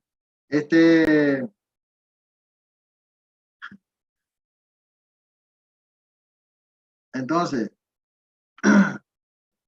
¿cómo se llama este tema de los Oscars? No sé cómo estará. No sé cómo estará el tema de los Oscars, pero yo lo que menos veo. Del rechazo de Willy, bro. Ahí está, ese muchacho que le tiró una derecha, un uppercut ahí al humorista ese. Bueno, yo he visto ya cuando se comentó todo eso. Se humillando así, ¿verdad? Yo más bien, bueno, podemos tener diferentes opiniones sobre las situaciones, ¿verdad? Pero desde mi punto de vista que ese Willis, no sé si Will o Will Smith, ahí, iba ahí le importe con su esposa y no, su mejor defensa Le que vino puede bien ese profe. o por interés, ¿verdad? ¿Qué vamos a decir? Esa es mi opinión, ¿verdad? O sea, puede ser que me equivoque, pero, o sea, y allá verán. Porque entre ellos pues, son todos condescendientes normalmente, ¿verdad? Es más, yo creo que fue medio teatralizado, por decirlo así. Ellas ponen de peaje, se haya puta peaje. Entonces, ídolo no se da, una cosa así. Bueno, esa es mi opinión. Para que me equivoque, pero... Entonces, si vamos a hablar de los linfocitos T y sus receptores, entonces reconocen los antígenos presentados de forma de péptidos por la molécula de HLA a través del receptor de las células T, más conocido como TCR. ¿Cómo se va a llamar el de las células B? BCR. Así de sencillo. Entonces, a partir de ahí, empieza el proceso de la activación de los linfocitos. A partir de que reconocen al antígeno. ¿Y qué es lo que sucede con eso? Fíjense, aquí tenemos, si ustedes se fijan acá, es una imagen muy ilustrativa. Acá está el complejo mayor de histocompatibilidad tipo 2. Esta es la membrana de la célula presentadora de antígeno. Este es el complejo mayor de histocompatibilidad. Y acá este es el TCR. Y este es el antígeno. Y existen otras moléculas que está claro, es para explicar de que este antígeno se va a presentar bien si se sujeta, si está bien sujeta el antígeno. Si esto es móvil, si no puede sujetar, evidentemente, bueno. Entonces el TCR, esta sería la configuración estructural del TCR, mejor dicho, de linfocitos T. En este caso TH, ¿por qué? Porque está presentado por HLA del tipo 2. Si era del tipo 1, iba a ser citotóxico. Bien. Entonces, ¿qué es lo que sucede? Este contacto que tiene, ven que acá aparece así como que, ¿cómo se llama? Que es más complejo esto acá. ¿Ven? Esto es más complejo acá. No es tan, así como se ve, parece tan sencillo, pero en realidad esto es muy complejo, que estaría así. Que sería el complejo mayor histocompatibilidad y más el TCR. Que se forma el complejo TCR que está sujeto por el CD3. Hay una figura, pero que va a figurar ahí. Bueno, el TCR entonces se encuentra unido en un grupo de moléculas de membrana, más conocido como CD3, formando así el complejo TCR-CD3, que es lo que representa esto, TCR-CD3. Esta molécula CD3, junto con otras moléculas diméricas, conocido como cadenas joint o tau, tiene la función de transmitir las señales recibidas del antígeno al interior de las células. Finalmente se desencadena una cascada de reacciones en el citoplasma de las células T, iniciando así el proceso de activación de los linfocitos. Sería más o menos así. Sería el complejo TCR-CD3. ¿Sí? Estamos aquí. ¿Ven? Esto, ven aquí que las moléculas Z, tau, delta, CD3, todo este en conjunto es lo que más o menos ayuda, no es que más o menos, es la que ayuda a que el antígeno se quede fijado y se pueda desencadenar esa activación. La primera reacción, ¿verdad? Entonces, en los dominios citoplasmáticos de la cadena forman CD3, y acá tenemos las diferentes cadenas, ¿verdad?, que participan. Uno de los más importantes decíamos que era el tau. Y existe una región denominada motivo de activación basado en tirosina, más conocido como ITAM. Motivo de activación basado en tirosina. Estas moléculas se caracterizan por ser ricas en tirosina y susceptibles de ser fosforiladas en el proceso de transducción de señales de activación intracelular. lastimosamente estamos hablando ya de esta parte, antes de estudiar un poco de bioquímica y sus interacciones, porque las activaciones y desactivaciones generalmente son la fosforilación y la desfosforilación. O sea, cuando se fosforila se activa y cuando se desfosforila se inactiva. Bueno, para entendernos un poco más nomás en ese sentido. Bien, las cadenas TCR y CD3 se sintetizan en los poliribosomas y el ensamble de dicha cadena se produce mientras éstas se encuentran en el retículo endoplasmático.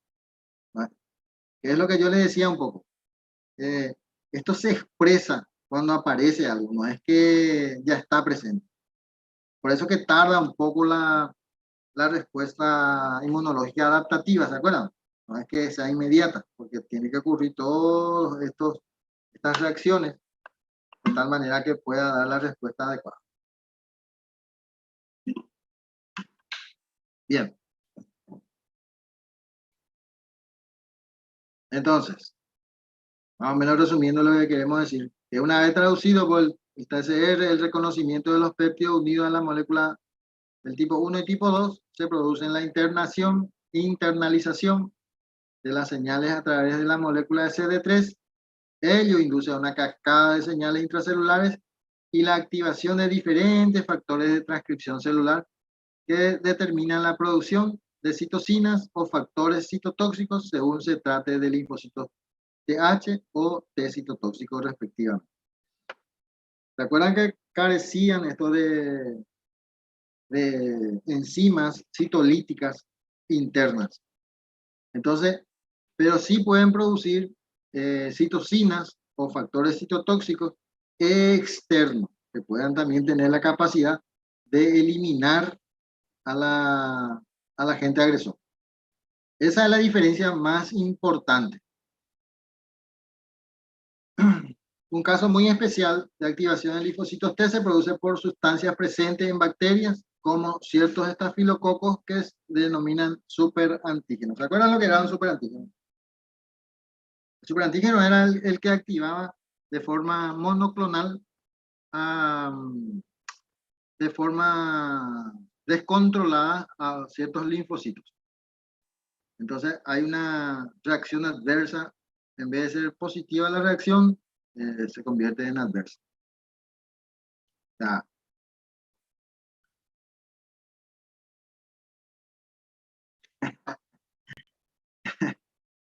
Sí, vamos a tomar cabecita. No, vamos a terminar un poquito antes. Quiero terminar esta parte para no ser para no cortar. Porque es muy importante que ustedes vean la secuencia o sea, a mí me parece, ¿verdad? O sea, si cortamos probablemente no van a poder comprender al nivel que me gustaría que comprendan, a pesar de que, como ya vimos, siempre es mi plagueo, ¿verdad? Profe, Está así. ¿puedes repetir el tema de los superantígenos, por favor? El superantígeno, en la clase anterior ya hemos hablado de los mitógenos y los superantígenos, ¿se acuerdan? Sí, muy bien. Y estos superantígenos lo que hacen es activar a los linfocitos de forma monoclonal, de forma masiva, de tal manera que su resultado no es defender, sino hacer daño al organismo. Y eso sucede, por ejemplo, en la sepsis ocasionado por estafilococos, por ejemplo. No es el único, pero el más común, por lo menos en nuestro medio. O sea que un antígeno que debería de ser normal, activar de forma normal, por decirlo así, de forma sigue siendo monoclonal, pero ¿se acuerdan que más o menos del 2 al 20% es lo que se activa de la totalidad de los linfocitos? Pero ¿qué pasa si hay un superantígeno? Y casi en la totalidad se activa. Y ahí se complica. Ah, una activación masiva, entonces sería, profe. Así mismo. Ya, Ah, gracias, profe. bueno, entonces, a diferencia del reconocimiento de péptido unido a moléculas La de HLA convencional, que se hace de manera específica por regiones variables, y en el caso de los superenteros no ocurre esto. Esto no ocurre, esto es lo que le decía, de forma convencional es la que conocemos, bueno, el 2 al 20% se activan, y luego cuando desaparece el antígeno, mueren todas esas células y luego ya no hay más linfocitos activados. En el caso de los superantígenos, esto puede durar hasta la muerte.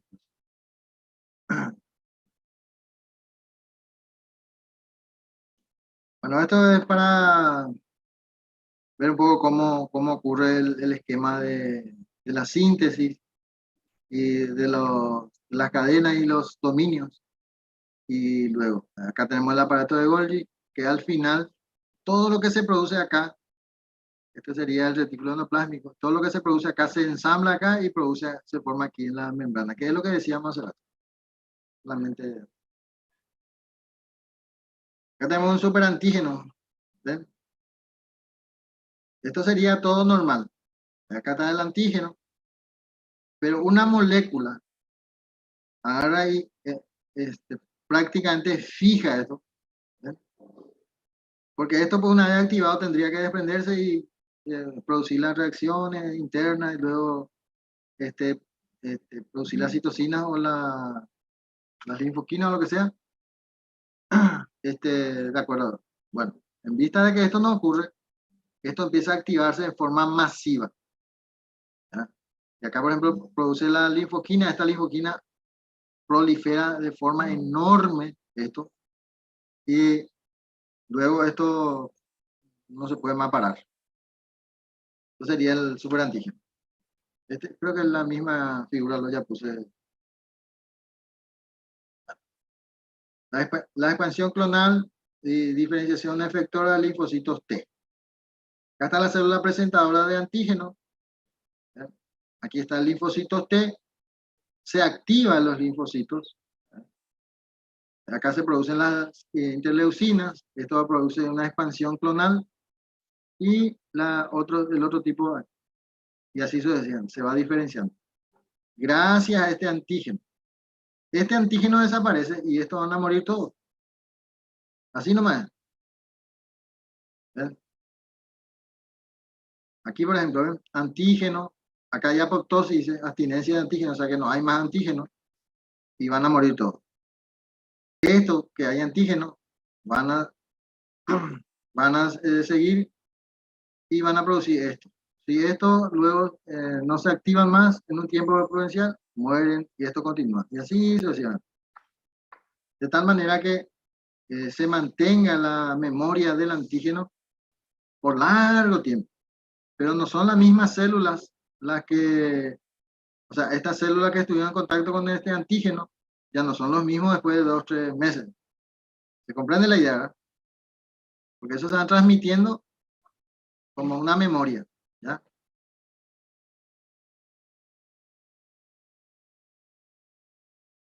Bien, acá tenemos una teoría, una demostración en realidad, después de esa teoría, muy interesante, que es la selección química.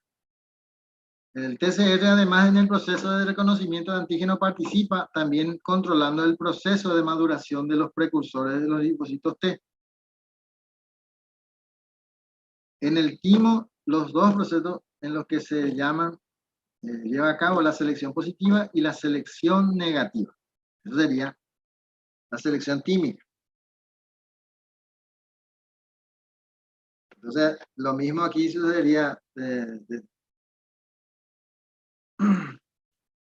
Es decir, es lo que hay, creo que más adelante está, lo que ya les expliqué.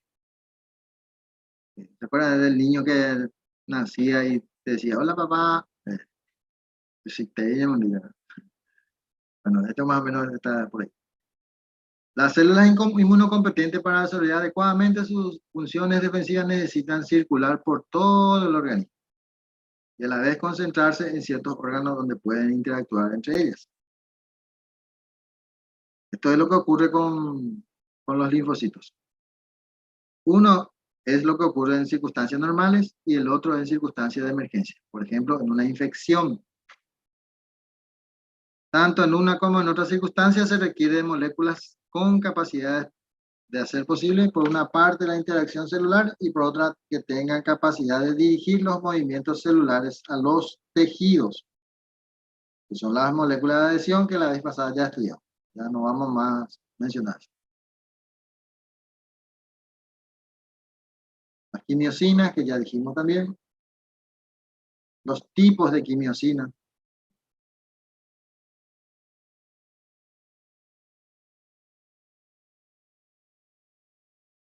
Fíjense que las quimiosinas, una de las particularidades que tiene es que no se unen a receptores celulares, no son específicos para cada molécula. O sea, pudiendo el mismo receptor unir diferentes quimiosinas. De ahí su importancia. Y de ahí también su gravedad en el tema del COVID. ¿Se acuerdan que tormentas de citosina se hablaba muchísimo en los primeros tiempos del COVID, que producían tormentas de citocinas? Y justamente la gravedad de eso era que como el receptor, o sea, son diferentes, no hay un receptor específico, entonces pudiera activarse muchas células al mismo tiempo. Bien.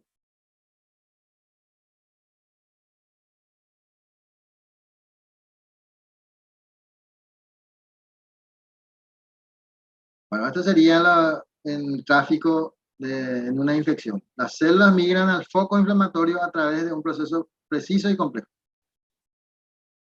Esto, para entender, hay que sacarse de la idea de que las células actúan en circulación.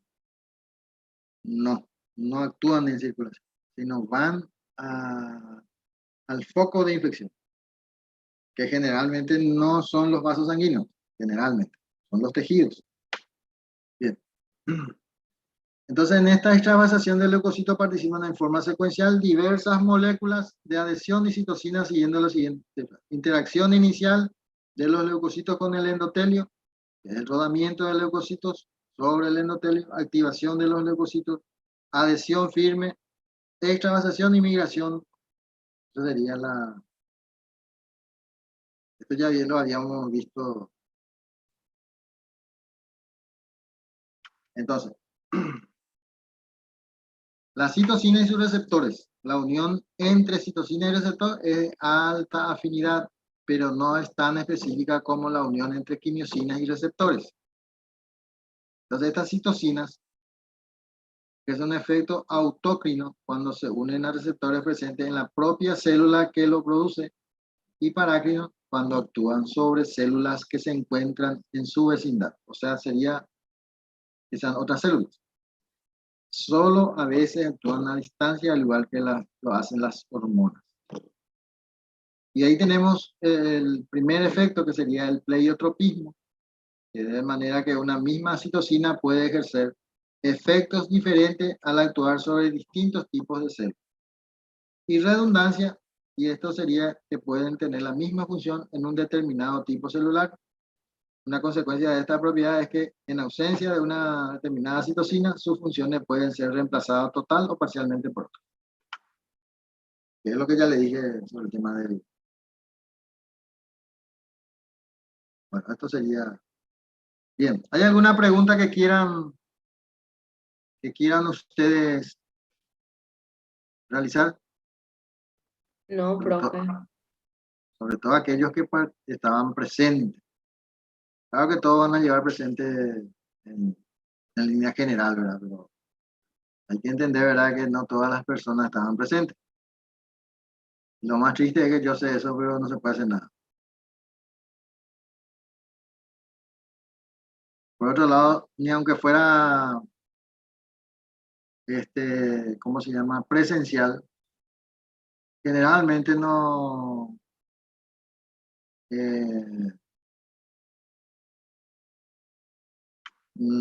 suelo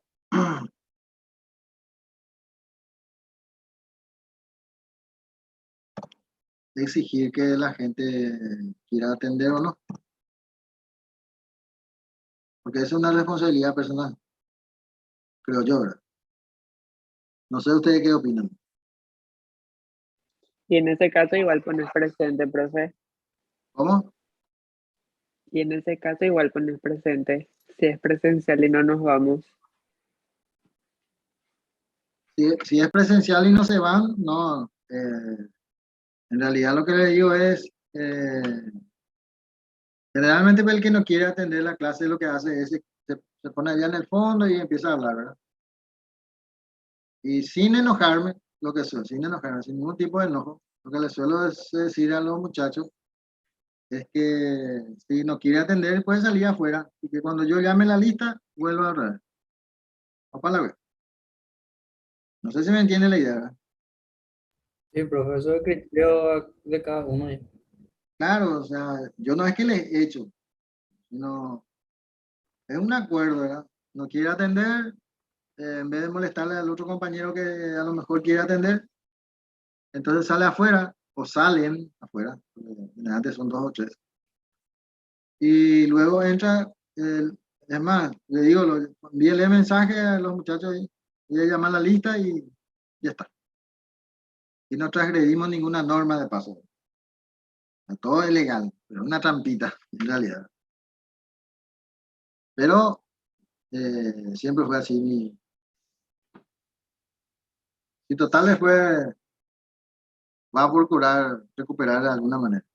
Bien, voy a llamar la lista entonces. Achucarro Narváez Fabricio. Presente, Achucarro profe.